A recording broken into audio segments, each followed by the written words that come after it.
When you love natural demanding. What's up, everybody? We on a real cookout vibe all summer long. Had to take it to the spot, but some of y'all don't even know. I'm gonna let it rock a little bit. So now my love,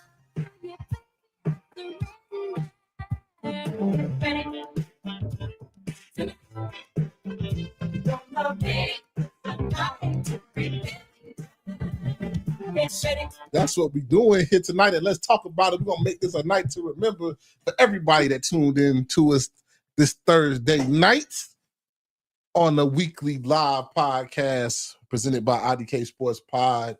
My name is Anthony. This is my main man Kenny, and we here for another live episode of Let's Talk About It.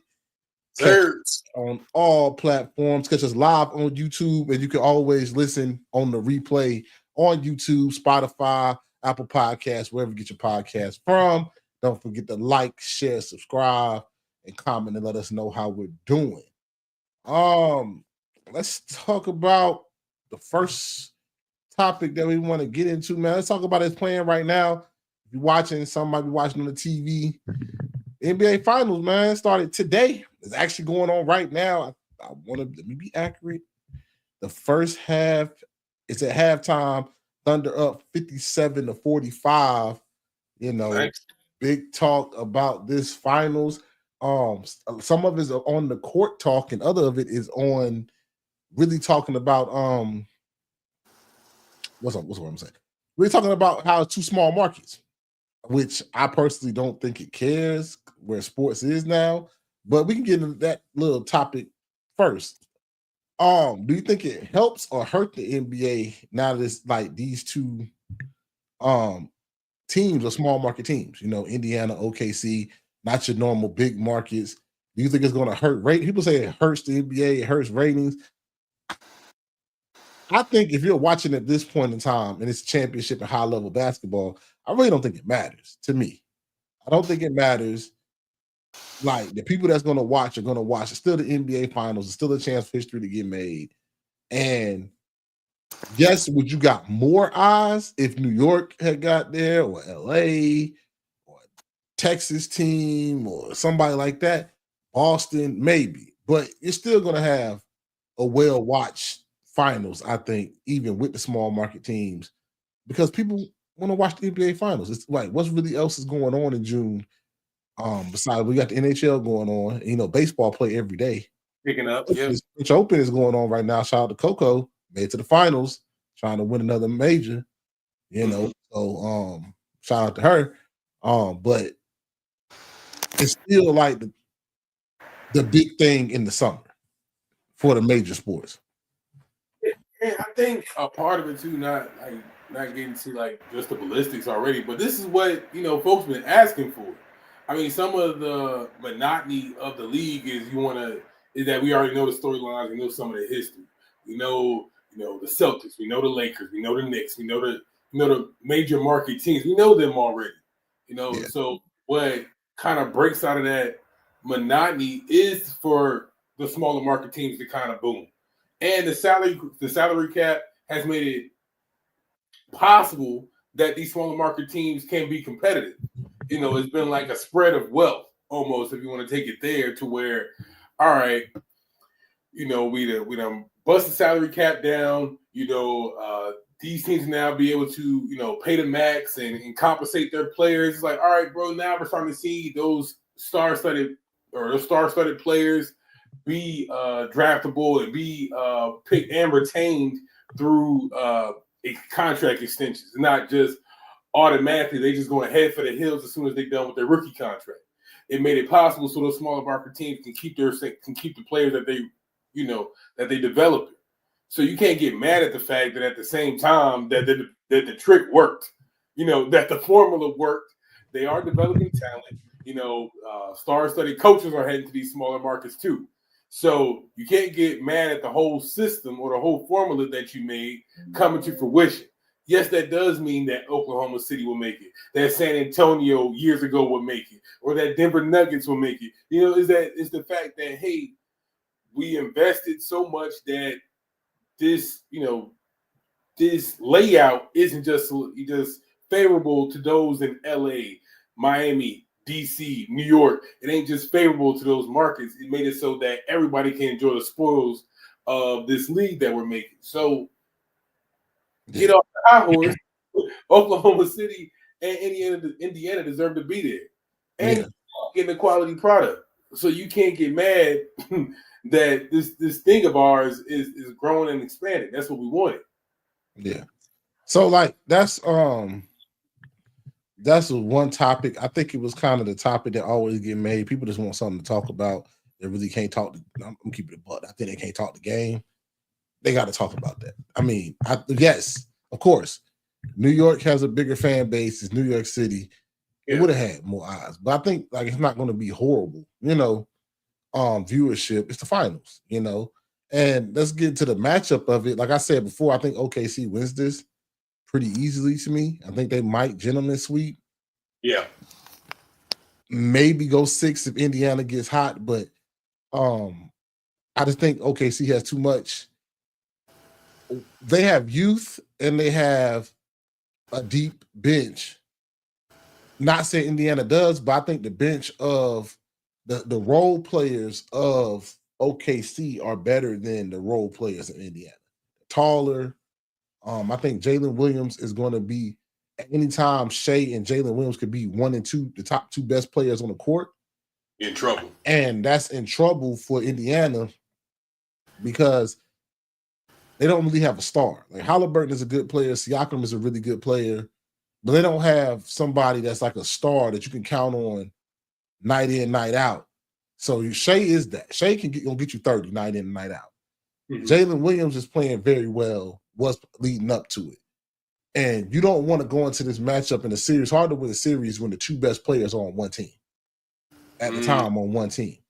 Not to say that I think Indiana to have a chance, they have to play fast, and they gotta make it where they can't play their bigs, where the Thunder can't play 2 bigs at the same time, keep Chet off the boards, even though he's not a big rebounder. They're gonna have to rebound really well, and they're gonna knock down the threes. They're gonna knock down the 3-point shots. And another thing that people don't talk about a lot, even tonight, 19 turnovers already in the first half. Defense of OKC ain't no joke. They can't play defense at all. They really do well on defense, and they play very well. I'm looking at some of it now. They play very well together on defense and rotate well. So that's going to be something different that Indiana has to adjust to in the next series, where really Anunoby and Bridges were the only one playing defense, and everybody else was looking at them and getting easy layups. Yeah. So I think what separates this Thunder team, not only the fact that they're youthful, right? That's a given, but they're youthful to the point where everybody's a willing defender. Whether that's Jalen Williams, whether that's Dort, whether that's Caruso, at Chet, whether that at every layer on the defense side of the ball, everybody's a willing defender. Nobody's afraid to attack the boards. Nobody's afraid to attack. What's the word I'm looking for? Run down shooters. Nobody's willing to switch. Every time they switch is a favorable matchup in their mind. It's everybody's willing to chip in on defense, and they hustle, bro. They scrappy. They're gonna scrape for steals. They're gonna scrape for rebounds. They're gonna scrape for blocks. You know what I'm saying? Chase down possessions, bro, just to get them a chance on fast breaks. Everybody is chipping in and paying they due for them to be successful on the offensive side of the ball. And for a team that works so hard on defense, it kind of makes the offense a little bit easier once it's time to get in rhythm, bro. So, like you said, for Indiana, that's a challenge for folks, and it was just proven in that last series against the Timberwolves, bro. Like, if you only got like maybe a couple people that's willing to play defense, and everybody's expected to shoot, or everybody's expecting to chip on the offense, it ain't gonna work. Yeah, it ain't gonna work, bro, because you're gonna be working too damn hard. You're gonna be working too damn hard to get a bucket already. So now they creating hell on both sides of the court. You know what I'm saying? You're going to catch hell trying to score, and you're going to catch hell trying to defend them. Because not only do they all play defense, but everybody can give you their lineup makes it so that everybody can get you somewhere between 15 to 20 from a role player. You know what I'm saying? Or their bench might pop off for, for 15 as well. And they all ain't, all willing to, share the ball too. So you talking about a Jalen Williams that can average a 20 and 7 throughout the series. Yeah.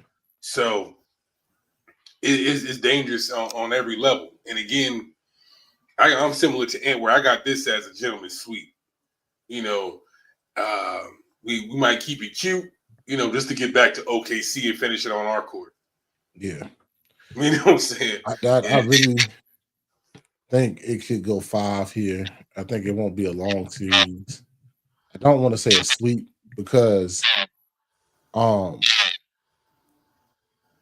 that'd be just a lot for me to say it's a sweep. Because if I say it's a sweep, I don't think Indiana's that bad, like that outmatched. But they are outmatched enough in my eyes for it to be not a sweep. So that's fair, bro. That's fair. Like, I think my boy Halliburton, Siakam, they got enough. Obi Toppin, they got enough firepower. I don't want to seem like this is just a straight out bad session, but they got enough firepower to where they can score. They didn't make it to this. They didn't make it to the finals by accident. You know what I'm saying? Yeah. They ran through their version of a gauntlet for sure to get to this moment. And I don't expect this to go down easily, but the fact that they're so damn streaky is why I'm like, okay, we can all be gentlemen about this thing and get you home in one piece. You know what I'm saying? We can still get you home at a decent hour to where you wasn't, you didn't, to where too much hope was able to build. So, gentlemen's suite, let's keep it cute. Let's get to the summer, and we can start really looking at where the hell KD about to go. So this topic, I wasn't gonna talk about it, but stuff came up today, and stuff been coming up, and I'm just gonna put this up. The AFC North. Yes. What the hell? What the hell? What the hell? What the Halle Berry? Like, what the hell is going on with the AFC North? What's happening? Where do you want to start? What's happening? First, let's Cleveland. Let's start Cleveland. Okay. Y'all got an open quarterback competition now because reports are that Flacco is going to be the starter. Flacco's most likely going to, ain't no most likely, he's going to be the starter. Now they're talking about Kenny Pickett ain't looking good, but they're probably going to end up trading Kenny Pickett if they get an offer to the Saints, to somebody else. And now it's like real talk. And at first I thought it was just people talking that's fans of him, like that. But it's real talk that Shedeur could really be a starter. End up starting for this team. And if that happens, it's just what the hell? What the hell? Like you drafted this boy in the 5th round, had him before the draft, and now this minicamp is looking like he might be the best quarterback on your roster. I mean, stop me if I don't think this is a damn newsflash. Now let me. I'm gonna let you go. But let me say this too. You know how good this is me speculating. I know people don't care. You know how good he probably looks, or how much better he looks than Daniel Gabriel if Kevin Stefanski comes out and says it's gonna be an open competition. Oh yeah. Because why would he say that? Why would you say it's it's totally open? He said it's a total open competition. That meant, so in my eyes, I'm like, I thought it was Pickett and Flacco fighting for QB1. And then Gabriel and Shedeur fighting for QB2 and QB3. I think whoever didn't win the Pickett-Flacco battle was going to be cut, traded, whatever. Because you're not, I don't think you get rid of the 2 young boys. I don't think you keep Pickett and Flacco, right? Yeah. But for him to come out and talk about open competition, openness, bro, you trying to get the soft landing for you starting Shador and not making yourself look stupid in the process. Because like I don't got the schedule pulled up. You can help me. When's the bye week? When's the first one?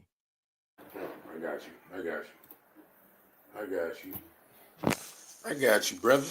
When's that Browns first bye week? This is a ish show. This is a straight up and down ish show. So Because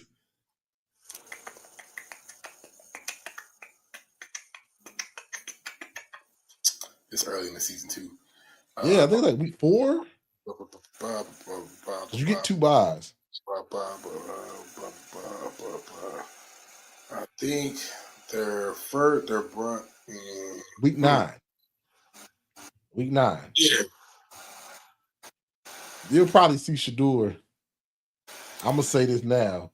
Week 6 against the Steelers, or week 7, because they'll probably try to play him a little bit. If Flacco don't get injured first, play him a little bit. But I think that's how it's gonna go. Flacco's gonna play. God forbid, I hope this don't happen. He's gonna either look bad or he's gonna get hurt, right? They're gonna throw Daniel Gabriel out there because they can't look stupid. They can't look. The GM in them is not gonna look stupid. They're gonna throw Daniel Gabriel out there. Dylan Gabriel. I can't say the boy name right because it don't matter. Dylan Gabriel out there. He gonna look bad, and then bust out my AP. Perfect time, man. You know what I'm saying? Like, it's gonna be time for Shador, and I think Shador never gives the reins back. It's like how Colin Kaepernick never gave it back to Alex Smith. Okay. I have 2 things. Yeah.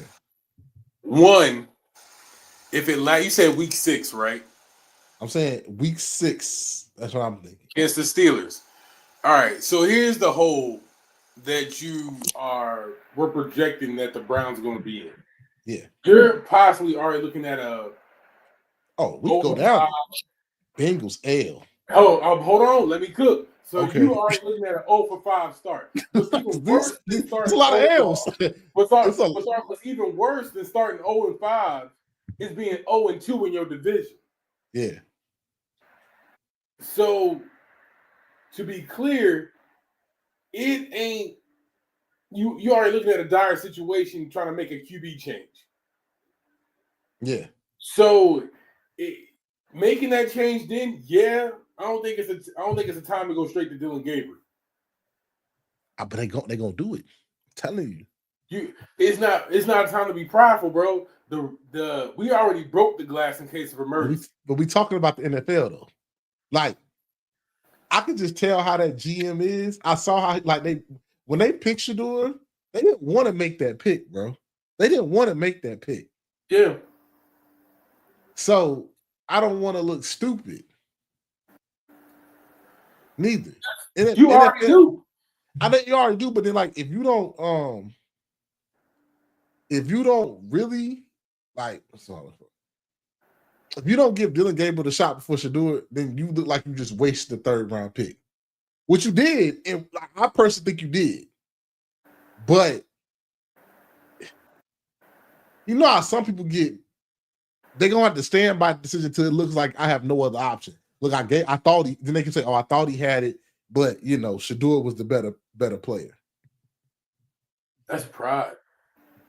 Yeah. That's pride. And it's not time to be prideful when you already have a log jam going into the season. To be clear, your roster, your quarterback room already had this enterprise of a hefty Deshaun Watson contract that you can't get underneath. You can't get past already. You're already starting this race probably 10 to 50 meters behind already. Yeah. Now, it makes it survivable because between the collection of Flacco, Pickett, Gabriel, Sanders, that's a cheap bunch. Flacco ain't playing for a lot of money. Pickett ain't playing for a lot of money. Sanders and Dylan Gabriel are rookies. Yeah, that's why it makes it survivable. Yeah, that's why Pickett can get cut. That's why I said if Flacco gonna be the starter, I don't think Pickett make it through. No, Pickett's not gonna make it. It wouldn't make sense. Yeah. But already, if you're afraid of embarrassment, you already did that. Now it's about salvaging what you have left.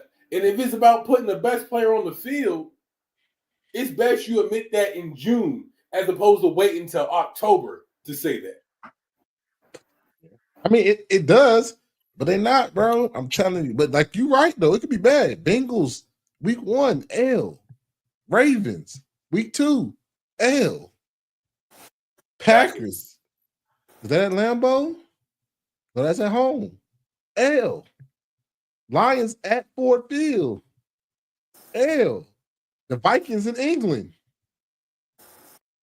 You know? Then you got the Steelers. Yeah. That's a rough first 6 games. That's what I'm saying. And you about to go in with a 40-year-old quarterback? You know what I'm saying? So come week 6, in our prediction, come week 6, you're At staring at least 1-5 or 2-4. You're staring down the barrel of going down 0-6 and 0-3 in your for your team at this point.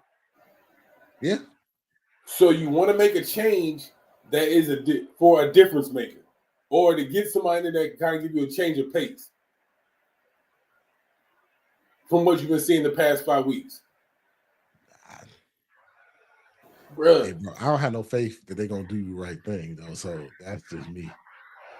They gonna put Dylan Gabriel out there, bro. They're gonna do it before they push the door out there. They do it. It'll make them look crazier than they already look. All right. Well, hey, guess what? If you, Kevin Stefanski, want to, put your house up for sale, go for it. Yeah. If you, you know what I'm saying, if you want to be looking at in-season, job termination, go for it. Go for it. Because the reports I'm seeing is that, hey, it's not even close right now. It's not. That's what I mean. I didn't want to say it. You said it, but I'm looking at it. It's not just with Gabriel. It's not even close with the other cats. Same. Like they really thinking about cutting Kenny Pickett because it's not even close with Kenny Pickett. Now, here's also what you do have going for you is that, all right, some of your other rookie selections look a little bit better. Mason Graham's looking strong. Quinshon Judkins is looking like a younger Nick Chubb. It's from, from the reports I've been reading. You know what I'm saying?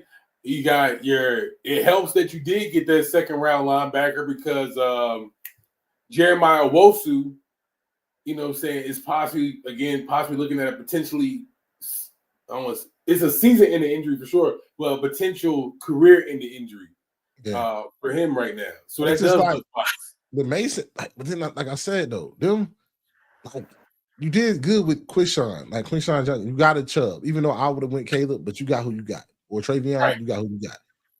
Mason at worst, Mason gonna do is plug the middle, at worst. Yeah. And you can't go wrong picking in the trenches. Like Mason Graham is at worst gonna plug the middle and help Myles Garrett. Yeah. Like now Myles Garrett can be free to pass rush as much as you want, Mm-hmm. And Mason Graham got some pass rush. Only thing that silver lining for Browns fans, you got a 5th round pick. But if they had got him sooner, they would have the 5th option. So now, you shorted your time window because, got him for a 5th round pick. But I just don't get it. And like you said, like Kenny, you hearing the same thing. I mean, I'm hearing that it's not close. I'm hearing he's learning the concept of the playbook. Like I knew something that it was looking good for him when his dad came out and said something. I said, when Deion came out and said something, I said, oh, okay. When Deion said that he kind of talked shit about Brian Daboll and did all that, I said, oh, Shador must be looking really good. He was quiet. But I said, I know Deion like to talk, but Deion know how the game worked, though. He know his son was a 5th round pick, so he know got to move.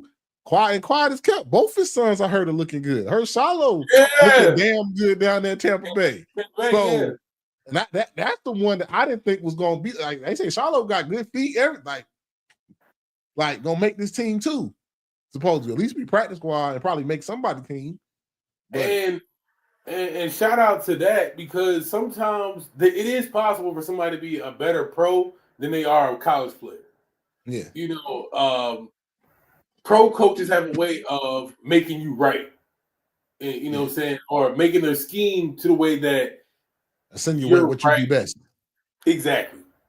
It was more emphasizes your strengths as opposed to you know what I'm saying, leaving you out there stranded, exposing all your weaknesses for the world. You know what I'm saying? So it is possible. You know what I'm saying? You get around an older group, get in that DB room, with some real coaches, some real teachers of the position. You know what I'm saying? To where you already got Antoine Winfield in front of you. You know what I'm saying? There's no rush for you to be the best in this group already. Yeah. You know what I'm saying? At this point, study, get better, learn, you know what I'm saying? Take the mental reps, take the play reps as well, because you still are undrafted. Yeah. You know what I'm saying? Snatch all the reps you can, but definitely take all the mental reps. Be a positive factor in those meeting rooms, bro. Cut out your own lane, bro. So the fact that you're already hearing this ramp up from OTAs, it's a plus, bro. Now take that positive energy, now take it into training camp. Yeah. So, but and the damn shocker for the Browns, bro. What the hell's gonna happen to that quarterback room? That wasn't no damn shocker. All y'all did was just take the cheaper route by not picking them in the first round. Yeah. And I think a lot of people gonna lose their jobs for not having for not picking Shador. I'm sorry. Yeah. Team. Like I even think like the Jets could have picked Shador.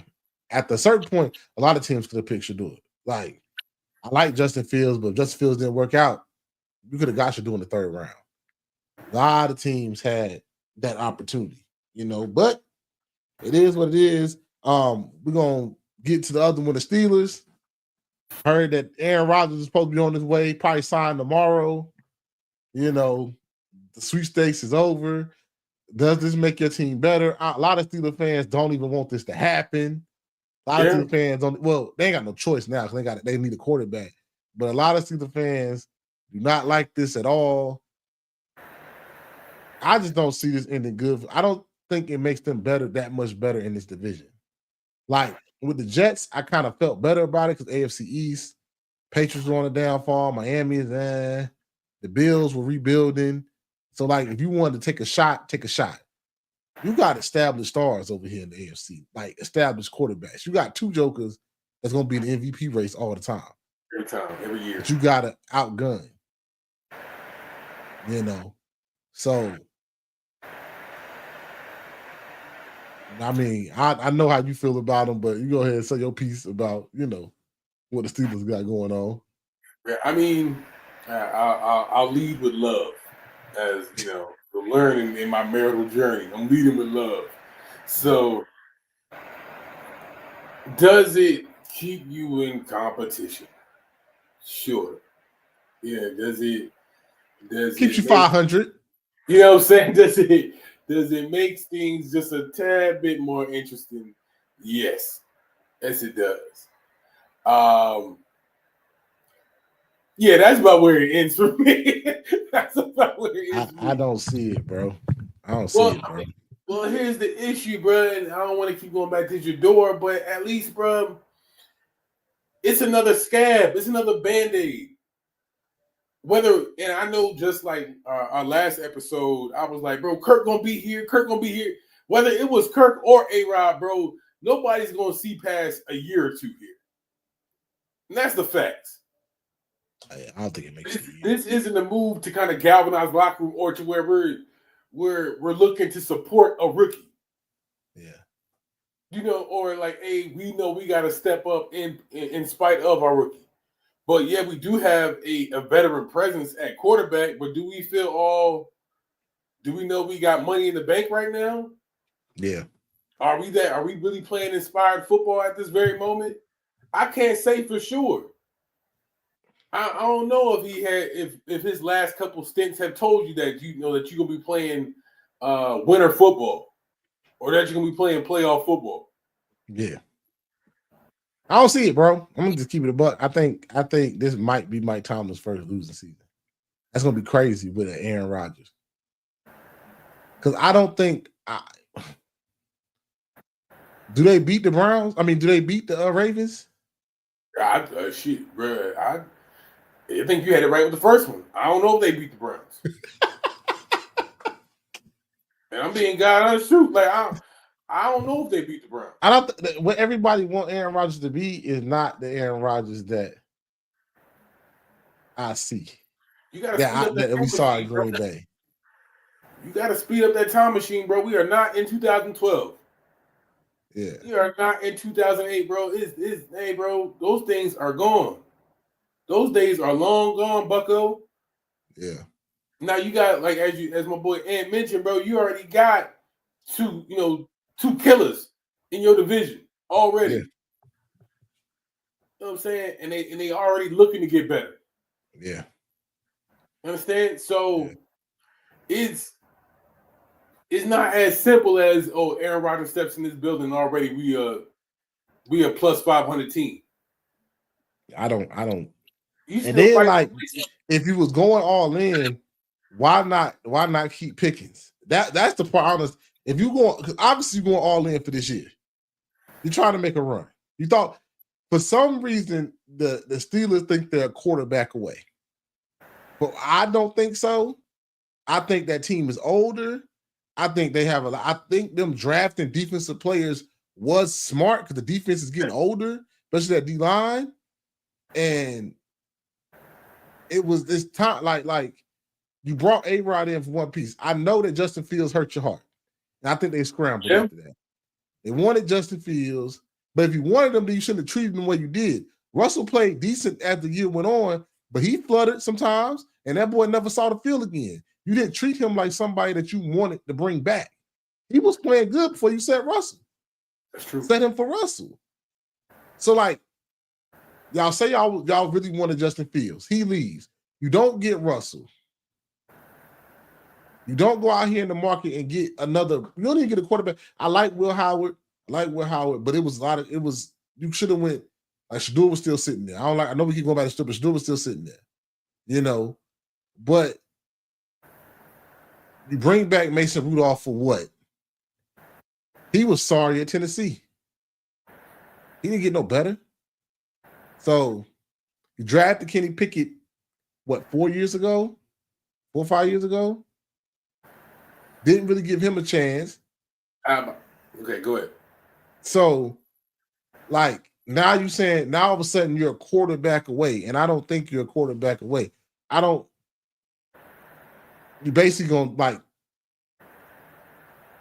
you went and got DK, you got rid of Pickens, you got rid of Najee, you got rid of a lot of veteran presence in that locker room to get Aaron Rodgers. Possibly, because he ain't signed yet. Get Aaron Rodgers. And I don't think it makes you better in that division. Aaron Rodgers is not on the same level as Lamar right now. Not on the same level as Joe Burrow. You know what I'm saying? So now you still got the third, like you had last year, the third best quarterback in the division. Which again, if the Bengals can find a defense, you're going to be behind the Bengals. If the Bengals have any similarity of a defense this year, you're not beating the Bengals or the Ravens. So I don't get it, bro. I think where you are successful, or where they do stand to benefit from, is they do view that they are getting older.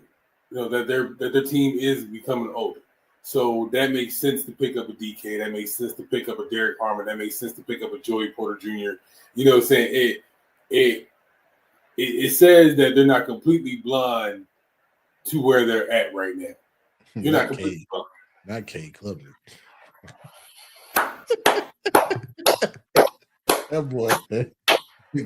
Thank you for Tell Cade. the truth, Pop. Thank you for Cade Klubnik. It's crazy. Tell the truth. All I want to say is, and I'm gonna get right back to kicking the Steelers back. All I want to say is, when we sitting here in October, when we come back, we sitting here in October, come November time, and we looking at the stretch of like, man, who's leading in the ACC? Who did? Just give me my flowers. That's all I want. Because the ACC probably gonna be trash. That's why. Give me my flowers. But I don't think they're completely lost in the woods here. You know, I do think they can spot when it's time to rotate the crop a little bit, but they just can't get that daggone quarterback right, bro. And you know the Steelers franchise is one like they kind of like a set it and forget it. So whether that's Ben Roethlisberger, whether that's Terry Bradshaw, whether that's I remember Cordell had a stint like, bro. But people they're always looking for the guy. But They don't have people, their guy. but people that know the Steelers are old enough to remember this. Like Steelers, the Steelers always had a problem picking a guy. They went from Terry Bradshaw, kept him for a long time, too long, passed up on other quarterbacks like Dan Marino was around. They could have got him, passed up on quarterbacks, and then it had a lot of down years. Then they went to Cordell. Cordell wasn't as long. They had a lot of down years after Cordell kind of moved on. And then they never know how to have somebody in waiting. And they went to Big Ben. Never drafted a quarterback, never thought about getting a quarterback, never thought about shoring up the heir apparent. Big Ben said, now Big Ben gone, what we going to do? Yeah. So they don't know how. They don't do what Green Bay does. Green Bay always got somebody in the tuck. Ready to go. The Steelers just usually they're known for holding on to people too long, or not having somebody ready to go, and it cost them years of maybe having a good defense, maybe having all the pieces around them. They just can't have a quarterback. Because I remember the Tommy Maddox years. I do you a better one. Charlie Batch, you remember him? Yeah, like they had some years where like they didn't have nobody, And every time you notice that Chuck Noll, Terry Bradshaw leave, Chuck Noll end up retiring, or fired. I can't remember. I'm not that old. Then you go from Chuck Noll to what's my man's name? Cowher. He had Cordell. He had a little bit of Big Ben, won a championship. He left. Mike Tomlin and Big Ben were tied together. They won a championship together. Usually the Steelers coaches don't make it past their first quarterback.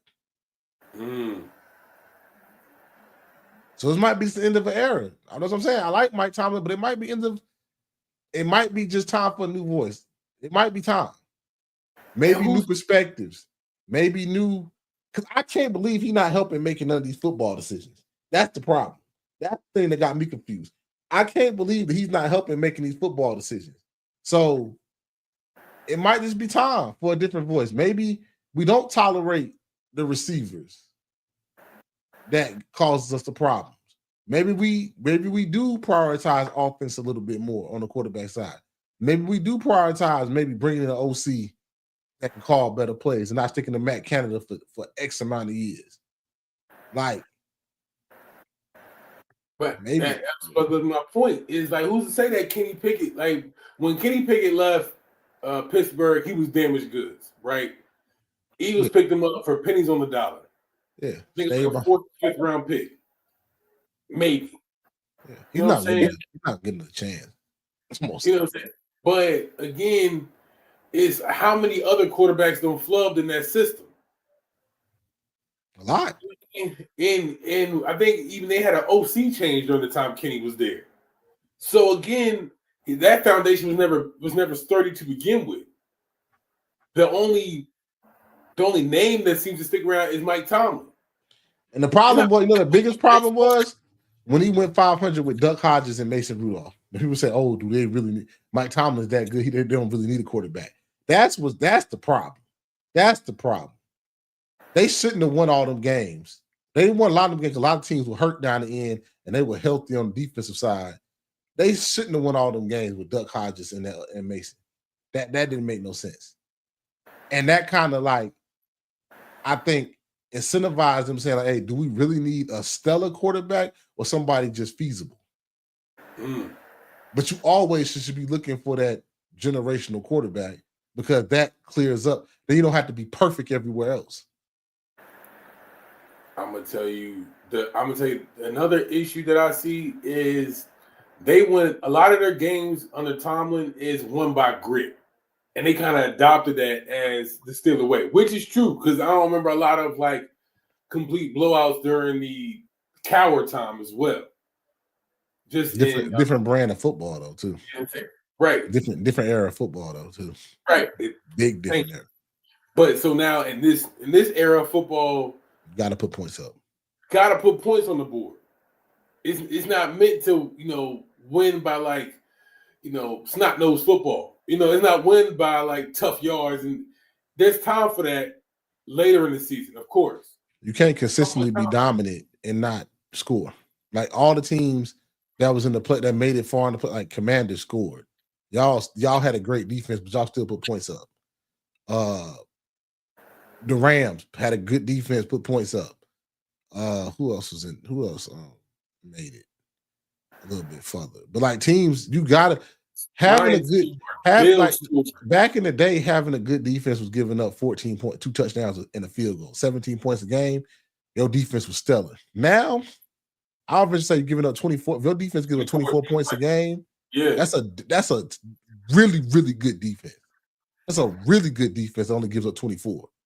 Mm-hmm. Because you should be scoring like at least 3 touchdowns and a field goal a game, at least about 31 a game for an offense.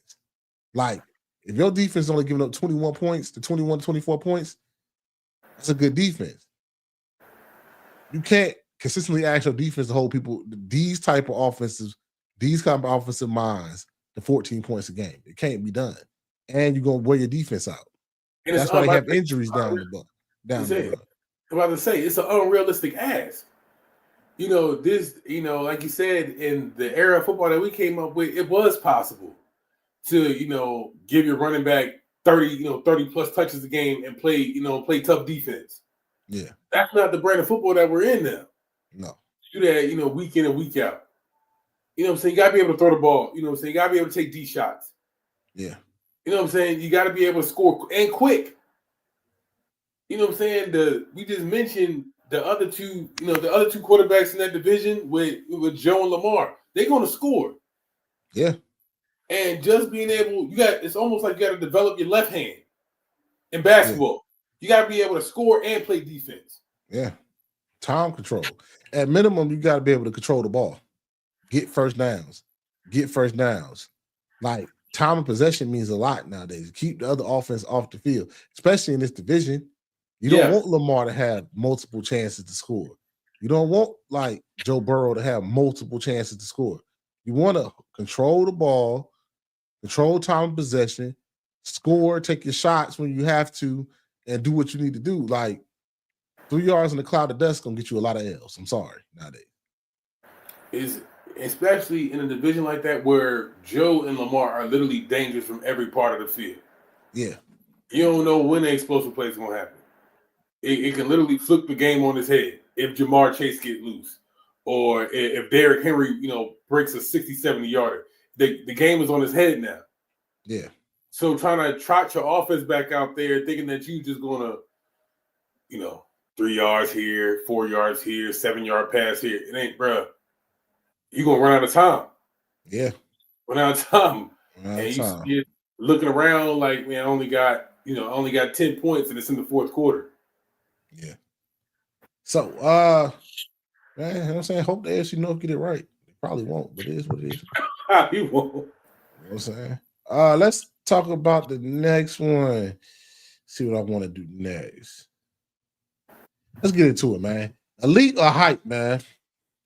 Elite or hype? So this is what we're talking about, man. The boxing world had a fight Saturday with my man Jamal Charlo and Caleb Plant. Both was on the same card. Jamal coming off his, layoff for mental health reasons and stuff like that, moving up to 168. Caleb fighting for an interim belt, ain't it? That was an interim belt or the actual belt? Mm-hmm. Interim belt? Yeah. The interim belt fighting what's my man name? I'm probably gonna mess with it. Indonesian? A Mexican fighter, Don't say that. He's a Mexican fighter. Excuse me, Armando Resendez. Right? My man Caleb, man, and fight Jamal. That's all the good stuff. Jamal looked good. Jamal looked good. I mean, off that long layover, still looked athletic, like he has some power still. And maybe sometimes maybe a break and reset. You know, the man was going through a lot of family issues. So a break and a reset maybe helps him. You know what I'm saying? Maybe help them get a little bit focused up at the new weight class he's at. He looked good at that weight, you know what I'm saying? Pause, but like moving up a weight class, he looked like it didn't slow him down, you know. So 168 didn't look like it slowed him down.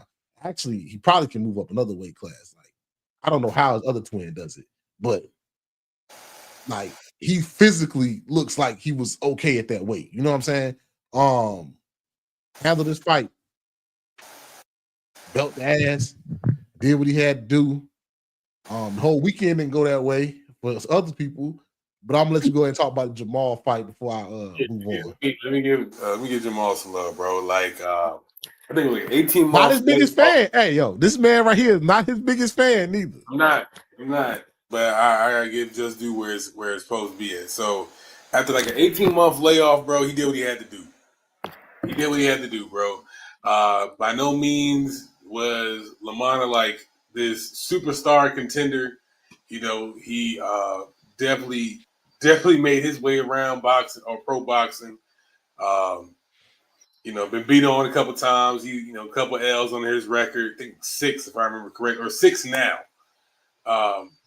So, you know, it wasn't his toughest competition, but as far as getting back in the ring, doing what he had to do, excuse me, you know, you got scored 2 knockdowns, you know, 1 closing out the night. Charlo did what he had to do. And, you know what I'm saying, he got back on, knocked off that ring rust. Still looked powerful. I think he's at the age of 35, he still looked powerful. You know what I'm saying? And so still look like he can make his way around, still has his rhythm. Time has started to flush out, come round 4, started to flush out. You can start to see him floating a little bit, light on his toes. You know, I think right now is like riding his hype, you know, get back in the gym. Because he did not take any damage in that fight. He did not take any damage. So the best thing is to get back in that gym in a couple weeks. Keep working. This was a positive step. Yeah. I mean, and then like he only 35, so he could have like another run here. I mean, much as like people might not like him and his brother's antics and how they carry themselves sometimes, as far as their confidence or arrogance, however you want to look at it. This is an undefeated man, is a unified champion at super welter, was a champion at middleweight.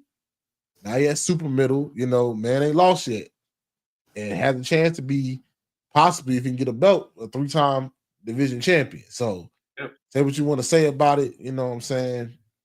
Look good. The next fight, man, this one hurt my heart, man. This one hurt me. I ain't gonna lie. This one hurt my heart. My man Caleb Plant took the L to what's the man's name again? Armando Resende. That's how that boy said it in the ring. Armando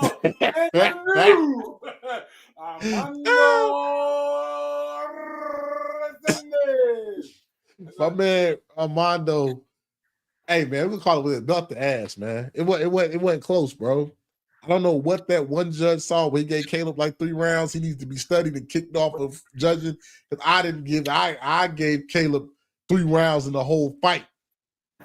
And that's still being generous. It was bad for my boy, man. It looked bad.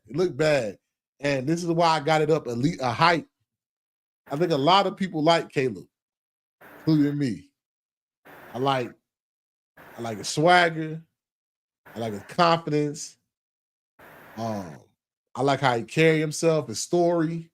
Yeah. I remember his story when like he won his first belt, the IBF belt, in the fight of the year candidate. That was a good fight. I forgot who he fought, but that was a damn good fight. I just like his swagger, confidence, and never ducked no smoke. Never ducked any smoke. I would give him that. Out of all the people ducking now, Caleb ain't never ducked, ain't never ran for nobody, and will pull up on you. You know what I'm saying? But it's all the other stuff, clouding our judgment of people saying he's an elite boxer. I'm gonna have to say yes, man. Because when he meets elite talent, it don't be close. It don't be close. Like you beat Anthony Dervale or something, but everybody beats him. Everybody whoops his ass. You know what I'm saying? But you fought Benavidez. Like if the L's were a little bit closer, everybody let you slide on Canelo. They didn't say nothing because Canelo was putting belt ass to everybody. How about you sat on Benavidez, got the Mexican monster, even though you asked for that fight? But this one right here really is like, are you that guy are you that like contender that we thought you were? And I'm sorry. I think he's a mid-level fighter. I think he's going to be around because he can sell a fight, but I don't think he's going to. I think his days for contention. Like, why would you fight him now? I think he's going to be fighting like, I think he's going to be the gatekeeper. Like, he's moved to the gatekeeper position. And I'm going to stop talking because, he be smacking niggas. So,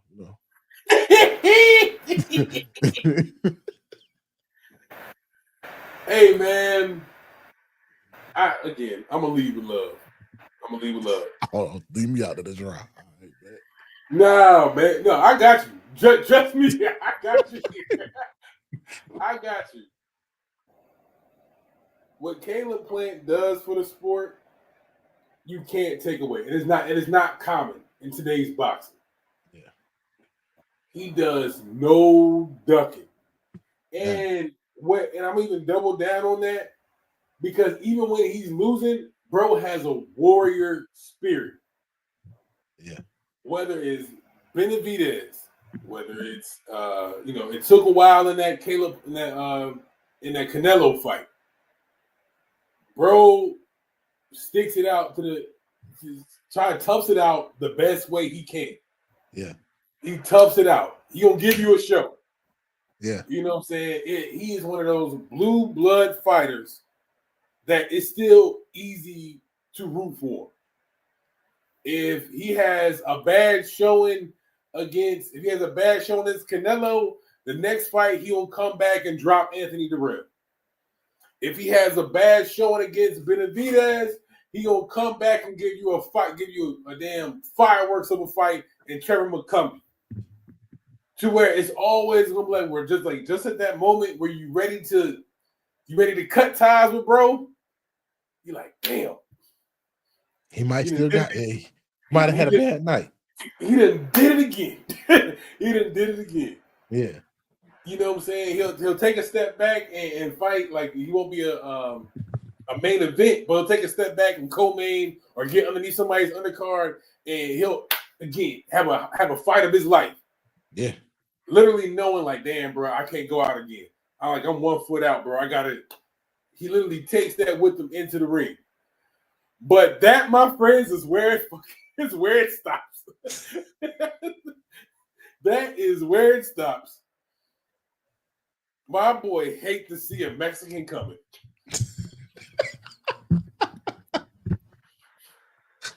Brother, leave them folks from the south of the border alone. Leave them alone. Yeah, they've been whooping his ass lately. They ain't got nothing sweet for you, brother. Yeah. At all. At all. Whether it's Mexico for sure. Cut Mexico off your damn resume, period. Yeah. Whether it's Canelo, whether it's Benavidez, whether it's Resendez, bro, all those fighters, they come forward. They apply pressure.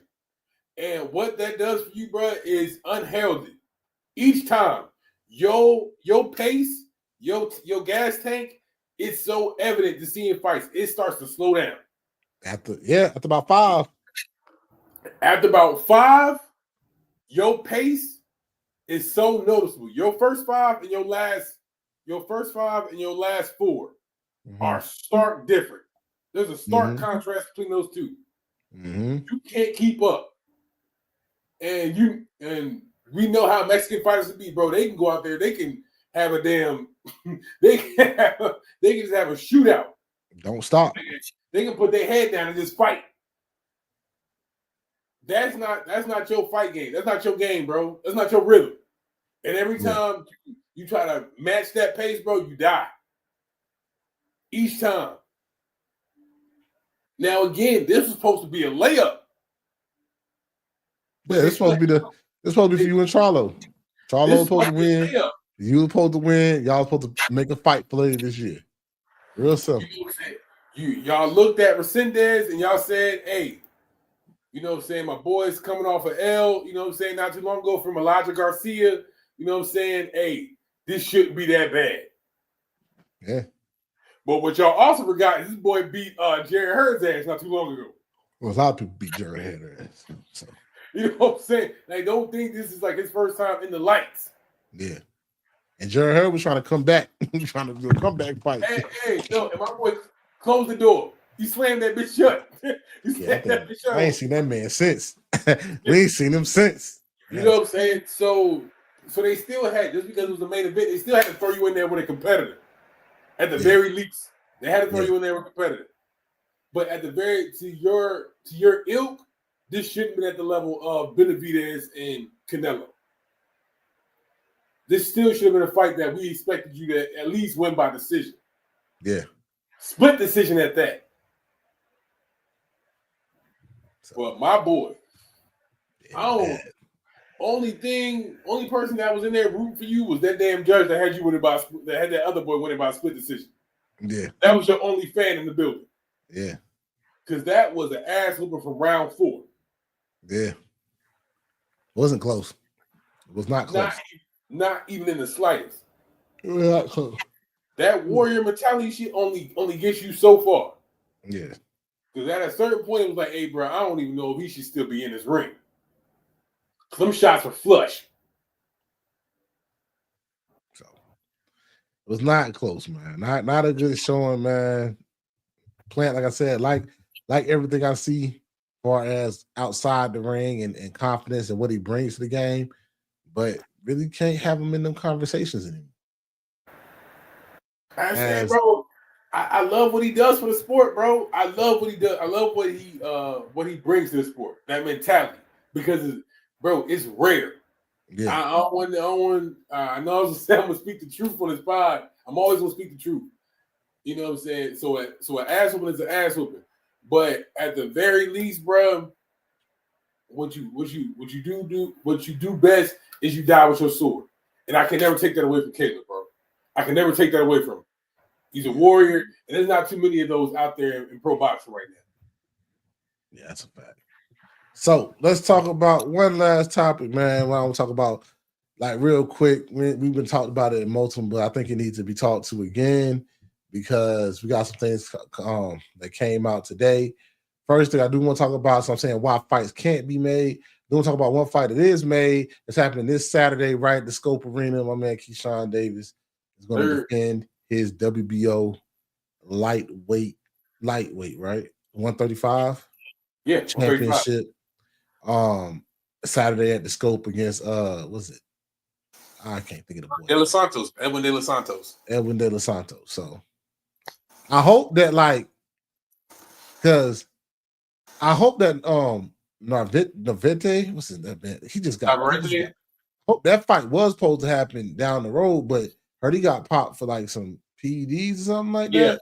Mm-hmm. So that fight to happen. I think that legitimate. I think that really will make Keyshawn's title like legit, because Navete lost to the dude that Keyshawn took the belt from, right? And that was a shocker. But I think everybody thinks, far as when you talk 135, he's like Navete was up there, kind of like that guy that would have been like another challenge for Keyshawn. Mm-hmm. But that fight, like, it might not happen. So, but I did want to put that out before we said anything else. Scope Arena 757 back again. Keyshawn Davis with another title fight in the Scope. So shout out to him. Main thing was I want to talk about why fights can't be made, man. Like, everybody do all this media circus thing, and then come to find out Devin signed the contract, T.O. pulled out. Said he had personal reasons? Yeah. So you say you sent something to Boots. You say you sent the contract to Devin. But, like, why is it so hard to just, like, make a fight, bro? Like, who else are you going to fight? You going to fight a scrub? Like, how hard is it to make a fight nowadays? Bruh,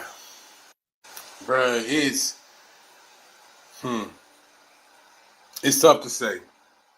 It's tough to say. I don't know exactly where your options are, bro. Because the thing is, in T.O.'s case, I think it's like, bro, we're not gonna sit around here and wait for you. We're not gonna sit around here and wait for you to be better or to behave better. You know what I'm saying? You was already 1 foot out the door with your comments outside of the ring. Yeah. So there ain't no love lost for a lot of these fighters. You know what I'm saying? To keep it tall, bro. We already didn't want to throw you that. You know, we already didn't want to throw you that bag. To be honest, Yeah. you know, really, if we could step past you, we would just do it.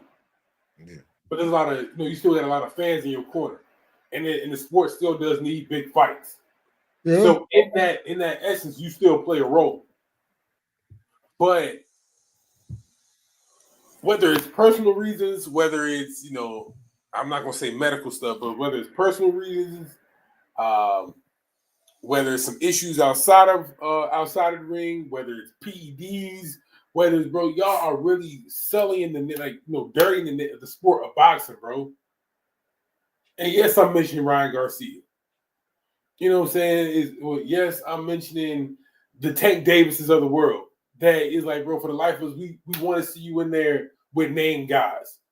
Yeah. You know what I'm saying? Like y'all make the sport hard to love.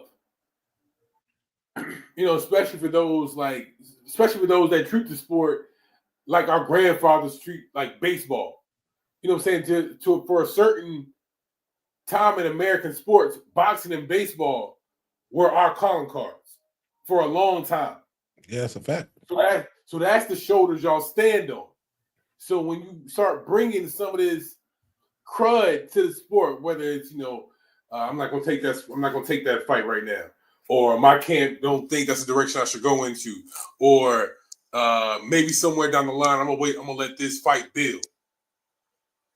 Y'all don't have that much time in this sport, bro. You can never predict what's gonna come around that next corner. Yeah. So these 18, 12, 2-year layoffs that y'all be doing, bro, it's not doing nothing for you, bro. Y'all done saw with Lomachenko just today that he sat for damn near a year, deliberating if he wanted to come back to the sport, and it ended up with him retiring. Yeah, I saw Elio. We didn't talk about that, but you know what I'm saying. But hats off to him though, because hats off to Lomachenko. I'm not a big fan of his pro career. Me personally, how everybody kind of jumped him up so high. Yeah, amateur career is not question. Probably one of the best amateur fighters ever. Damn near 400 fights in amateur. Yeah. His pro career, you know, kind of got some belts at some right times. But but you know what I'm saying? Shout out to Lomachenko, another person that fought the best. You know what I'm saying? He did eventually fight a lot of people. He didn't really like cherry pick like that. So shout out to him. Hope he enjoys retirement. I kind of saw that coming, you know, with everything going on in this country and everything. Yeah. Jokers don't really want to fight. Yeah, he wanted to fight Tank. His purpose is different. Yeah. His purpose is different, and I can't take that from him, bro. But at the same token, you have, and like I said, like I just mentioned with Lomachenko, you have guys who would sit for a year, and it's like, you know, I realize my purpose is different now, and I want to walk away from the sport. Then you have guys that wait too long and still trying to fight, but the game already passed you. In the case of, like, you know, why you see Pacquiao still trying to come back and win a bag. That's crazy. I don't know why he's trying to fight. And then he talk about he want to see Tank next. I'm like, bro, what are you trying to die in the ring? Like, or even in the case of like Keith Thurman, bro, like where you still feel like you still that guy, like mentally you still feel like you that guy, but the game is past you already. You're not that guy. Your time to state that claim is over and done with. Yeah. When it was your era to stake that claim, you cherry pick and you pick other fights around and making that historic that legacy fight.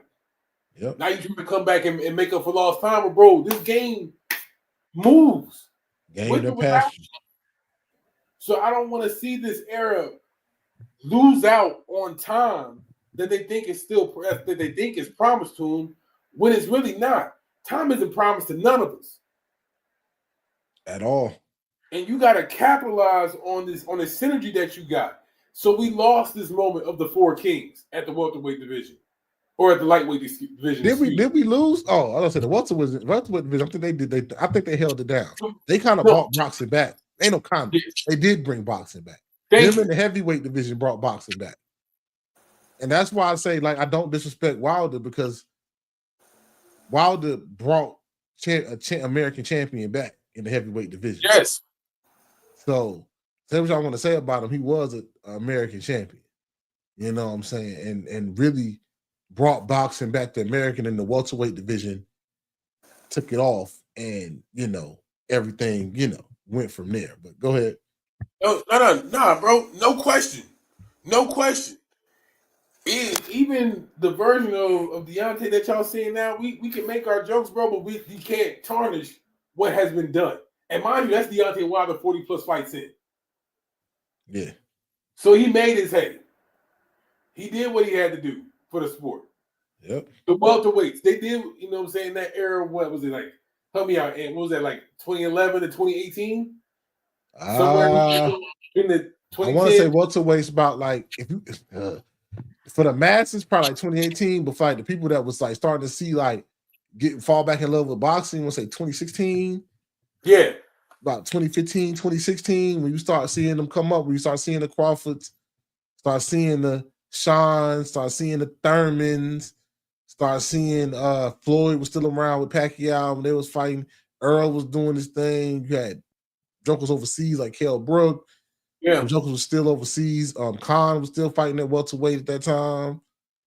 Canelo was fighting at welterweight at that time. Like, yeah, that little 10, 12-year window was a damn good window for boxing. Just keep it real. For real boxing skills. You had knockout guys, boxers, brawlers. You had a little bit of everything, you know what I'm saying, for that little 12-year window. At least in that era, you still got to witness like a changing of the guard, right? You started switch from, all right, this, you know, he's the guy until this guy came and he became the guy. You know what I'm saying? That we're losing out on that because of this side of the street can't make this side of the street, or this side of the street doesn't really have a solidified distribution, or His Excellency is really just coming around and just, you know, throwing a bag at y'all because really y'all promotional company can't afford it. Yeah. So he can run down and just make whatever fights he wants to happen because the team behind y'all isn't strong enough. I'm just saying, like, that's what I hate. Nah, I don't like to say hate. That's what I don't like about Riyadh season, because like I'm cool with some being overseas, but if you don't put it in America, boxing is gonna go back to the dark ages of the Klitschko brothers again, where they were known but not known. Like, you gotta bring the overseas guys to America if y'all want to keep the name going. I'm sorry. And you can't just keep shoving Ryan Garcia down people's face and being like, oh, yeah, you know, yeah, he might sell a fight with some antics and stuff like that, but he's not good. He's not good. He's not elite. He's a gatekeeper. I'm sorry. Devin, I think Devin in this Teo, if he got the Teo fight, this might have catapulted him where Tank wouldn't have no choice. Yeah, ain't nowhere to run then. But Shakur ain't that, you know. But this is my point, right? Because just like we're sitting right here waiting for Tank, just like that, we got a new name. We got Keyshawn already out here. Yeah. Just like that, you got Abdullah Mason and Keyshawn looking like that might be a fight coming down here soon. Yeah, they gonna fight each other? But it ain't no. They in the same camp though. Come on, that's Keyshawn and Shakur. Abdullah ain't in that camp. They may never fight each other. Even if Abdul's on the same side of the street, which he is, Abdullah ain't got no issue with taking that squabble. Keyshawn ain't got no issue with taking that squabble. But don't Abdullah fight lightweight though? Like, ain't he 130 though? Yeah, and can fight 135. I see Cool Boy Steph and Abdullah getting it on before Keyshawn and Abdullah getting it on. And if that, and if that's They kind of paired them guys together. Him and Abdul. Every time Keyshawn fight, Abdullah's on the card. They kind of like paired together. Then they trying to build their names up together. yeah, but it's the same with Lamont Roach, bro. If you can play between 130 and 135, that's your 130 has some 130. If Cool Boy get up there, it's a fight at 130. I would love to see Cool Boy and Lamont. That's a fight I would like to see at 130, 135. I mean at 130. And why not, bro? You take that steam that you got now and just keep rolling. Just keep rolling. Yeah, that Cool. If Cool Boy beat O'Shea and get that belt, I wouldn't mind There's a reason to stick around now. Yeah, I wouldn't mind seeing Lamont Roach versus Cool Boy stuff. Especially if Lamont get Tank out of here, that's a different. I don't know what. Oh man, out of here. He's out of here. It's a good one, but I mean, summer of boxing, man. We're gonna have some good fights coming up, some good matches. I mean, like hopefully we get some more fights coming up. We still got Crawford, Canelo, Tank gonna fight in August. I think that's confirmed for August 16th. Mm-hmm. That's happening. I just think that hopefully we can get some more fights in. I hope that Devin and T.O. get that fight done. That Haney team, they hungry. They are hungry. Yeah, I think they're ready for somebody to like. I think they're ready to like make the. I think they're ready. They think that Devin's ready to make his run. Make a run of like, hey, whoever you put up in front of me, belt the ass and be out of here. You know what I'm saying? Yeah, but they hungry for a plate, bro. So yeah, I seen him starting up with Anthony Hitchens, and he already got a fight set for July. So they hungry for a plate right now. Yeah, man. After this whole legal BS they had going on, bro, they got to clean his face. Yeah. So we're gonna get this popping, man. But like, we're gonna get up out of here. It's been a fun Thursday. Talked a lot of things. Talk finals. Talk boxing.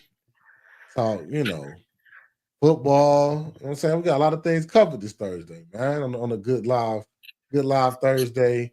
See that this pace is up by 111, 110 with less than a second left on OKC. They might still win at home. I'm not surprised by this though. I still think I'm not surprised that the Pacers win the game, but then they came back on these boys. So let's see how this goes, man. But like that, man. Ooh, can I get your play? Oh, yeah. Like that, man. So, IDK Sports Pod. Let's talk about it every Thursday right here on YouTube. 940. Until next time, my name's Anthony. It's my main man Kenny. I holla.